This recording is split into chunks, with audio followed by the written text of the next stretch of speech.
You know what always makes me a little bit frustrated is when you buy a game that's directly from the warehouse, it's steel sealed, this is clearly a brand new game, and yet I can hear it rattling around inside the case. Like, this game may actually getting damaged inside the box, and I haven't even unwrapped it yet. That always makes me so mad. What's up, gamers? DreamcastGuy here, and today I want to talk about the PlayStation 5 versus the Xbox Series X, but not in the typical sense. This isn't going to be some console war BS. I'm not talking about which system is better, but instead, I want to break down the idea that I've seen some people sort of pitching online, which is maybe these systems would have been better if they had been delayed. Now, I want to talk about this because it's actually a conversation I was having with my buddy ModernVintageGamer over on the Spawncast, and he kind of proposed the idea that these systems, as fun as they are, as great as we're all enjoying them, there's definitely some big issues with it. And I want to break this video down into three separate chunks. I want to talk about the stock shortage, the fact that you can't even buy this console if you wanted to, the fact that there is a lack of new games, and there might not be any giant releases for months, and additionally, the missing features. It's just a plain out fact that there are things that have been promised for the PlayStation 5 and for the Xbox Series X that have yet to show up. Now let's start off by talking about the console shortage, because I think that this is the main issue that a lot of people are getting the most directly frustrated with. So I found this nice article over here on GameRant.com. And they talk about the fact that AMD, which are the people that are making the processors inside of your next-gen consoles, they're still having a lot of problems just producing the hardware. Like, in order to make these consoles, it sounds like there's going to be some extreme shortages until probably past May of 2021. So that means we could have literally months forward of shortages. Now, the reason I like this article is because as I scroll down here, they actually acknowledge the fact that console shortages are not new. They're something that have existed for the past couple generations. Most specifically, the Nintendo Wii had some extreme shortage issues.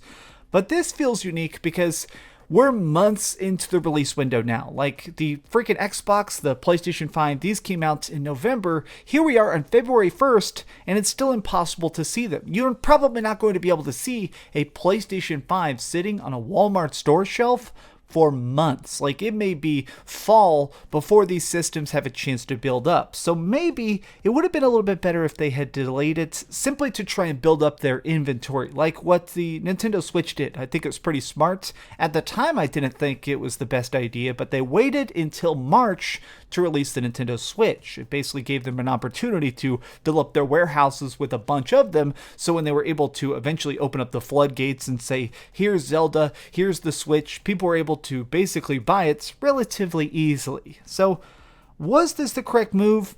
I do think that a delay in this department probably would have helped, but let's switch over to the thing that's actually the most personal to me, which is the lack of games. So part of the reason I decided to hold up this copy of Infamous Second Son at the beginning of the video is because I very much love this game. I have a huge soft spot for it.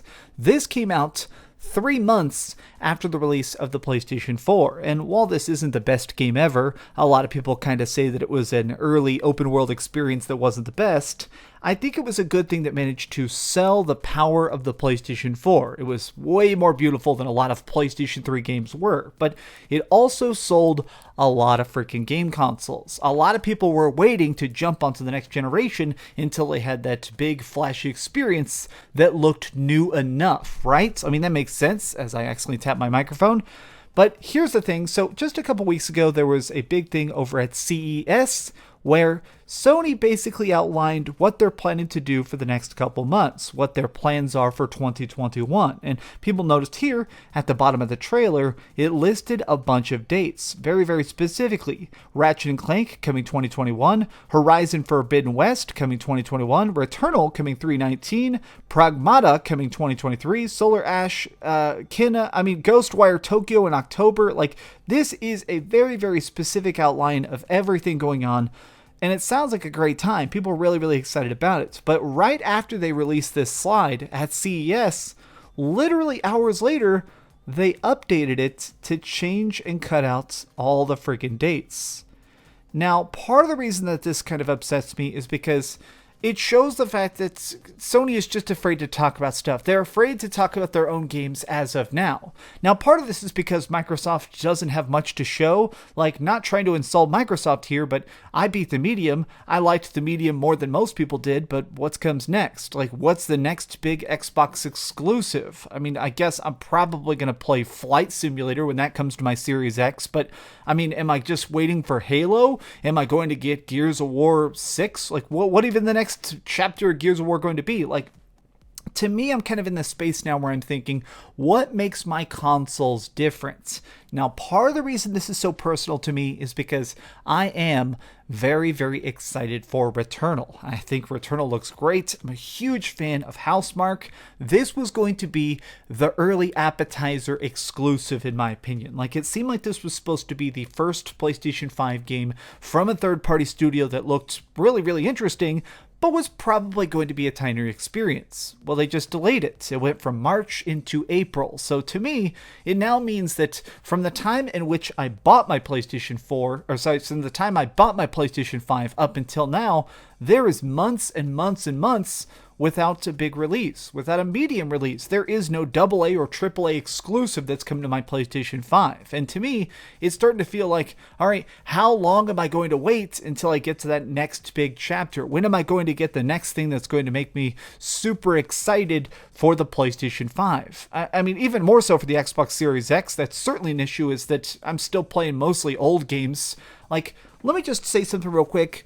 I'm loving my Xbox, I'm loving my PlayStation 5. Most of what I'm gaming on, though, is older games. It's me trying to go back and finish the Yakuza games, like their little chapters and stuff. I'm going through these games and enjoying the upgraded graphics, the better frame rates and stuff.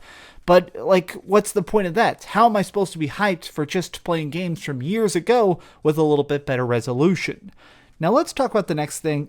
Just consider the fact that if they delayed these consoles outright, then a lot of the hype and conversation for games like Demon's Souls that were very, very fever pitched a couple months ago, what if those were happening now? What if right here at the beginning of 2021, in February or March, people were having a chance to be murdered by this game all over again, and now we'd just be waiting a couple weeks until Returnal, and then hopefully God of War, hopefully some DLC for Spider-Man. It feels strange that we're having just such a long gap between the launch and the next big game. It feels like this has been a bit of a mistake. But now let's talk about the feature that I think is kind of being discussed the most, which is that the PlayStation 5 specifically still feels a little bit incomplete. Like, one of the major things I've seen people saying that are much more tech savvy than I am is that the PlayStation 5 hasn't gotten many patches. There hasn't been a lot of updates and stuff for the system itself, and some of the glitches that have existed since the beginning are still prevalent. Like, one of the ones that's still going on apparently is there is still the rest mode bug, where certain games, when you try and put them in there, basically, see, there's like this whole thing. You can get a green screen of death from suspending your game. Sometimes you'll get the rest mode bug if you're trying to charge a controller. Like, it's weird to think the system is still managing to crash even this far into it. Like, we're 45 days, 60 days into the console life cycle, and we don't have what seems to be a very minor update. Now, I want to make it clear, I'm not trying to rag on these consoles. I'm not trying to insult them. I'm just saying that it seems like these systems needed more dev time and more features before they came out, especially because some of the things they said would exist simply don't. Like, they still don't have the SSD storage expansion. Like, you still, even though it's super easy to pop open your PlayStation 5 and tinker around, it's still not possible to just place in storage expansion.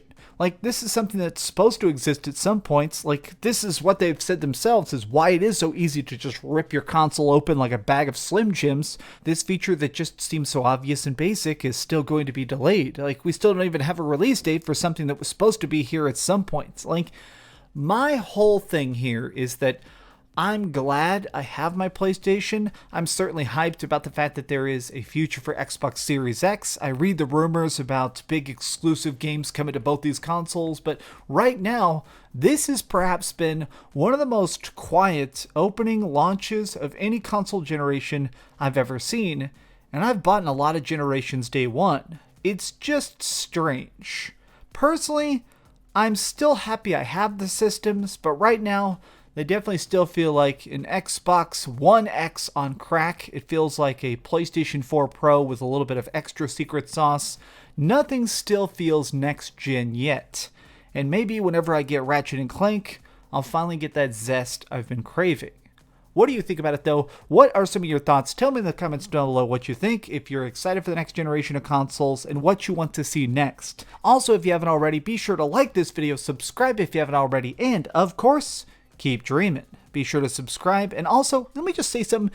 People have been leaving a lot of nice comments on my videos. Some guy on the last video said he thinks my hat smells. He said, imagine what DreamcastGuy hat smells like. Well, why would you say that? Why would you watch a video about video games and just theorize what my hat smells like?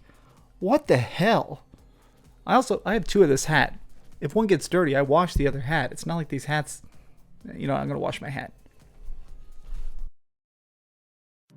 Thanks so much for watching that video. If you want to see something else, you can always click this link to see what I put up last, or, subscribe and see what's coming up next. Also, I promise that whatever I do, it'll try not to suck.